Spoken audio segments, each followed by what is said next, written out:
טקס הפרשת חלה של אורטל, חוגגת בת מצווה, זמן קדוש. בואו אלינו בנות.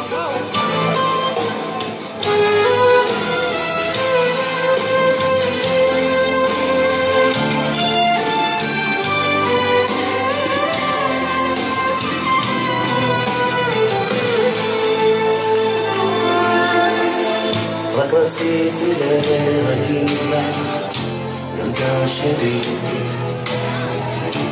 אני רואה דמעותייך, את ליבך המרגש, לא על עצמך, על החיים שסובלים עלייך. בנות יקרות, זהו זמן קדוש. אני מתכוונת להדליק את הנר של שרה אימנו, את סבתא סימה.